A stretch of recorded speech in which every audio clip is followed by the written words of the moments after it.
আসসালামু আলাইকুম, সবাইকে স্বাগতম। আজকে জাভাস্ক্রিপ্টের ভিডিওতে আমরা দেখব জাভাস্ক্রিপ্ট কিওয়ার্ড সম্পর্কে। তো চলুন শুরু করা যাক। তো প্রথমেই আসি যে জাভাস্ক্রিপ্টের মধ্যে কিওয়ার্ড বলতে কি বোঝায়।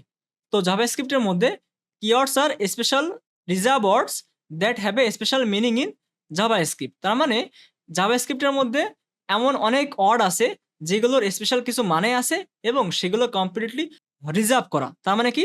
সংরক্ষিত করা। তার মানে যেই জিনিসগুলো জাভাস্ক্রিপ্ট তার নিজের মধ্যে বিল্ট ইন ভাবে সংরক্ষিত করে রেখেছে, যেগুলো আপনি আপনার মতো করে ডিক্লেয়ার করে ইউজ করতে পারবেন না।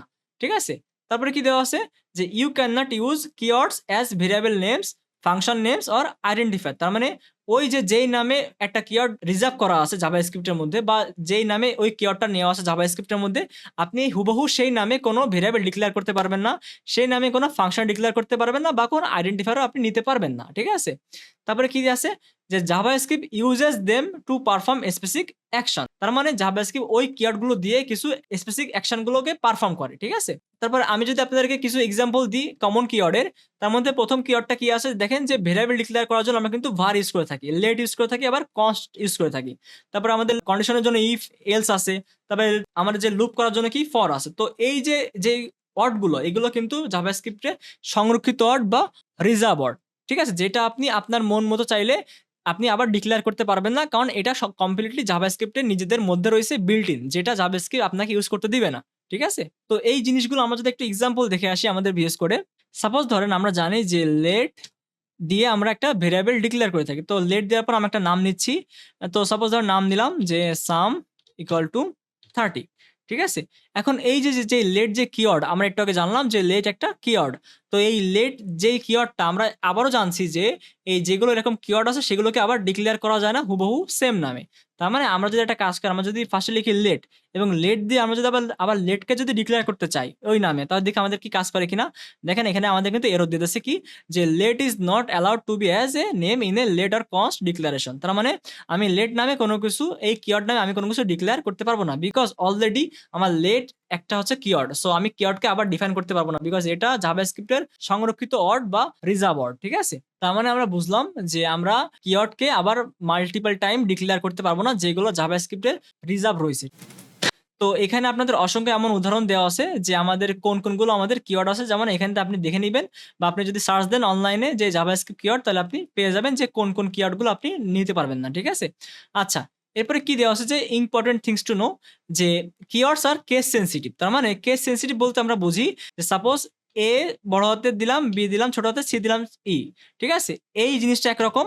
আবার এ বি সি দুটো পড়তে কিন্তু সেম দেখাচ্ছে কি, এবিসি এবিসি, কিন্তু এই প্রথম যেই ওয়ার্ডটা সেটা কিন্তু আমাদের এ কিন্তু বড়, আর পরের যে ওয়ার্ড সেটা কিন্তু আমাদের কিন্তু এ কিন্তু ছোট। তার মানে এখানে দুটা কিন্তু আলাদা হয়ে যায়। তো জাভাস্ক্রিপ্টে যেই ভেরিয়েবল ডিক্লারেশন হয়, তো সেটা কিন্তু কেস সেনসিটিভ। তার মানে আপনি এখানে যে যদি দেন যে কনস্ট এবিসি ইকুয়াল টু দিলেন আপনি হচ্ছে হলো 10, আবার নিচে যে আপনি যদি লেখেন কনস্ট এবিসি ইকুয়াল টু 20, আপনারা কিন্তু কোনো এরর দিচ্ছে না, বিকজ এই এবিসি এবং এই ইবিসি কিন্তু কেস সেনসিটিভ হয়ে গেছে। কারণ এখানে দেখেন সবগুলো কিন্তু বড় হাতের আছে, বা ধরেন সাপোজ একটা কাজ করলাম, এখানে ধরেন জাস্ট একটা দিলাম বড় হাতের আর দুটো দিলাম ছোট হাতের, তাও কিন্তু কোনো সমস্যা হচ্ছে না। কিন্তু আমি এখানে এটা যদি দিয়ে দিই এ ছোট হাতের, তখন দেখেন কিন্তু সমস্যা হয়ে গেছে। তার মানে আপনারা জাভাস্ক্রিপ্টে কোন একটা অক্ষর বড় কোন একটা অক্ষর ছোট, এইভাবে নামগুলো ওয়ার্ডগুলো সেম হবে, কিন্তু অক্ষর বড় ছোট যদি করেন তাহলে ওটাকে কিন্তু কেস সেনসিটিভ হয়ে যায়। ঠিক আছে? এখানে তাই বলতেছে যে আপনি এই যে কিওয়ার্ডগুলো নেবেন, এই কিওয়ার্ডগুলো কিন্তু কেস সেনসিটিভ। তার মানে এইখানে যখন আমরা নিছিলাম যে লেট নেওয়ার পরে যখন আমরা দিছিলাম আবার লেট, তখন আমাদের কিন্তু এরর দিচ্ছিল। বাট আমরা যদি একটা কাজ করি যে আমরা এই লেটের এলটা যদি বড় করে দিই, তখন দেখেন আমাদের কিন্তু কোনো সমস্যা করতেছে না। তার মানে আগের যে লেট ছিল আর এই লেট, এই দুটো কিন্তু আলাদা হয়ে গেছে। এই কেস সেনসিটিভিটির কারণে আমাদের এই আগের যে লেট, এই লেটটা কিন্তু আলাদা হয়ে গেছে, এবং আমরা জানি যে আমাদের কিওয়ার্ডের কিন্তু এলটা কিন্তু ছোট, মানে কিওয়ার্ডের যে লেট আছে সেই লেটের এলটা কিন্তু ছোট, এল ইটি ছোট, এবং আমরা যেটা ডিফাইন করতেছি সেটা কিন্তু এলটা কিন্তু বড়। তারপর আমরা যদি কিছু ডিক্লেয়ার করি তাহলে আমাদের কিন্তু কোনো সমস্যা হচ্ছে না। ঠিক আছে? তাই বলতেছে যে আমাদের যে কিওয়ার্ডস আছে সেগুলো হলো কেস সেনসিটিভ। তো আপনি ধরেন সাপোজ এখানে ধরেন দেওয়া আছে কি যে ইফের কিন্তু দেওয়া আছে কিন্তু আই আর এফ ছোট। তো আপনি এখানে যদি আপনার যদি আরেকটা ভেরিয়েবল যদি নেন, যেই ভেরিয়েবলের আইটা দেবেন বড় হাতের, তাহলে কিন্তু আপনাদের আর সমস্যা হবে না। ঠিক আছে? তাই এখানে বলতেছে যে কিওয়ার্ডস আর কেস সেনসিটিভ। তো if are not the same, only if is valid keyword. Okay? আচ্ছা, এরপর কি আছে যে never use keywords as names for variable or function. যে কোনো সময় কিওয়ার্ডের যেই কিওয়ার্ডের নামে কোনো একটা কিওয়ার্ড অলরেডি জাভাস্ক্রিপ্টের মধ্যে আছে সেই নামে কোনো ভেরিয়েবল ডিক্লেয়ার করবেন না। করলে সেটা কিন্তু আপনাকে কিন্তু একটা এরর দিবে। ঠিক আছে? তো এটা ছিল আপনার এররের কিছু সমস্যা। তাহলে শেষমেশ আমরা কি বুঝলাম? যে জাভাস্ক্রিপ্টের যে কিওয়ার্ড আছে, এই কিওয়ার্ড হলো কিছু স্পেশাল ওয়ার্ড যেগুলো জাভাস্ক্রিপ্টের মধ্যে কমপ্লিটলি রিজার্ভ করা থাকে, যেগুলোকে আপনি আবার ডিক্লেয়ার করতে পারবেন না এবং এগুলোকে আপনাকে অবশ্যই কারেক্টলি জাভাস্ক্রিপ্টে ইউজ করতে হবে। তার মানে কি? ওই যে বললাম না যে কেস সেনসিটিভ, তার মানে কেস সেনসিটিভ যেহেতু সেহেতু এগুলোর অবশ্যই দেখে বুঝে সিস্টেম ওয়াইজলি কাজ করতে হবে। তাহলে এটা কিন্তু অ্যাকচুয়ালি জাভাস্ক্রিপ্টে ভালোভাবে কাজ করবে। ঠিক আছে?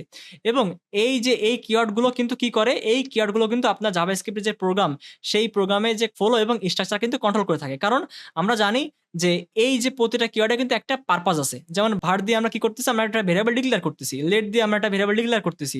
তারপরে if দিয়ে আমরা কিন্তু একটা কন্ডিশনাল কাজ করতেছি। ঠিক আছে? for দিয়ে আমরা একটা লুপ চালাচ্ছি। তো এই প্রত্যেকটা কিওয়ার্ডের কিন্তু একটা মিনিং আছে, একটা স্পেশাল মানে আছে। ঠিক আছে? তো এইগুলোকে অবশ্যই আপনাকে দেখে বুঝে ইউজ করতে হবে। তো এই ছিল আমাদের আজকে জাভাস্ক্রিপ্টের কিওয়ার্ড সম্পর্কে। আশা করি সবাই বুঝতে পারছেন। তাহলে আজকে এই পর্যন্ত। ইনশাআল্লাহ পরের ভিডিওতে দেখা হবে। আল্লাহ হাফেজ।